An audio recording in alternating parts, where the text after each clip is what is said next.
Hindi talaga pwedeng hindi magpalit ng players itong si Coach Tim Cone. Nakita naman natin at nasaksihan natin nitong nakaraang FIBA Asia Cup na kinulang talaga tayo ng legit outside shooters.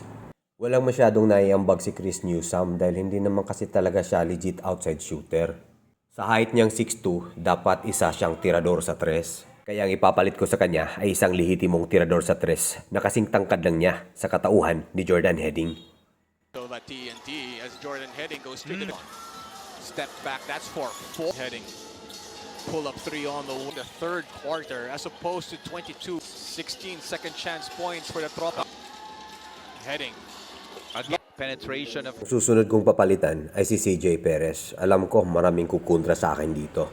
Pero mas gugustuhin ko pa si Bobby Ray Parks Jr. dahil mas matangkad siya isa kay Perez at lehitimong outside shooter si Parks. Ray Parks right now on the ball. Tira niya. Gilas Pilipinas, Ray Parks. That we've seen him hit so... Ray Parks, the feed to Ray Parks. Parks! That's the spot. Parks. Step back from Ray Parks. Ang pangatlong player na gusto kong palitan dito sa current lineup ng Gilas ay itong si Jamie Malonzo. May tangkad na 6'7". Ipapalit ko sa kanya ay si Justin Baltazar. May tangkad na 6'9", may laro sa low post, tumitikada sa mid-range, at may tira din sa 3 points territory. Baltazar, not The Road Warriors, Baltazar, given space. his first basket was a 3. Look at Converge running. This is the strength of Baltazar. Minute and change remaining. Baltazar against the double team. Arana to the corner. Baltazar, 3. Over Baltazar, the Ange Kwame. So basically what they want. Outside to Baltazar, hit the 3 just a while ago. Baltazar here in the third. And here's another great look for up until the end. Wide open lane. Hindi na kailangang palitan itong si Japet Aguilar dahil magre-retiro na siya sa Gilas. Salamat sa serbisyo mo, Japet Aguilar. So wala nang ibang papalit kay Japet kundi itong si QMB. Since ginawa ng local player ng FIBA itong si QMB at hindi na naturalized player. So eto na ngayon ang magiging starting lineup ko. So, ang starting point guard ko ay si Dwight Ramos, may tangkad na 6'4" at maganda ang kanyang ipinakitang laro nitong nakaraang FIBA Asia Cup. 11 for the Philippines. So spins, gets it up, and he's come out and done a good job today. Touch. I think that Iraq can't just give him that much space. Again, not interested in the 3, but this man is. Wide open though, wasn't he? Now, ang gusto kong gawing starting shooting guard ay si KQ. Siya lang yata ang pinaka-consistent sa lahat ng Gilas players nitong nakaraang FIBA Asia Cup. May nagsasabing height niya 6'4", may nagsasabi namang 6'5", so kung anumang height niya ay maganda talaga siya gawing shooting guard dahil talagang pumupukol siya sa tres without hesitation.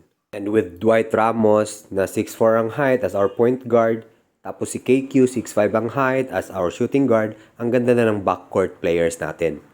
Sana naman ibigay na ni Coach Tim Cone yung spot na yan kay KQ dahil he really deserves to be at the starting 5. Free ball. Here's KQ, swishing another one. At syempre, kailangan pa ba nating pagtalunan yan? Justin Brownlee sa starting small forward position, our naturalized player. And he's left wide open. And Brownlee! Saudi Arabia have to get a timeout. Holds on. Brownlee from the left corner. A little bit of numbers. Good. Looking back at Cardi. What are you doing? Backing him up. Nope. He's going to put it up. He doesn't need to drive. Brownlee explode. Brownlee the turnaround. The rescue for Gilas. Like he landed in his landing space there. Brownlee. Taylor's got a mismatch here. Too big. Brownlee. It turns out to be a No double. turnaround. Brownlee. At syempre pa, dahil binago na nga ng FIBA ang eligibility status nitong si QMB from naturalized player to a local player ng Gilas, ay siya na ang ilalagay natin sa starting power forward position. Yes, bankable assist to the Gold pushes the Fighting Maroons to Razor and avoid the collision. Bulangan gets to his spot, finds Q. Here's Belmonte underneath for Q. There it is again. Belmonte finds Q. 8-1. Check out this play brought to you by Motolite. Belmonte with a look away. QMB. Alexander.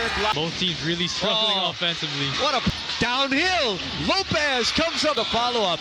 They've shown no signs of letting up. Determined Scott. This play in the corner brought to you by Pharmaton Energy Plus. Found.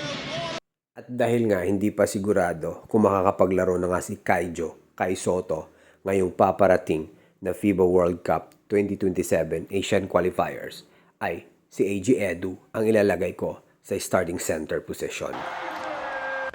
But you need to make some stops. Playing the center slot. He's there for it.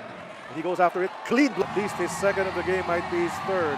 At kung sakali mang makapaglaro nga itong si Kai Sotto, mga idol, sino ba ang gusto nyong gawing starting power forward?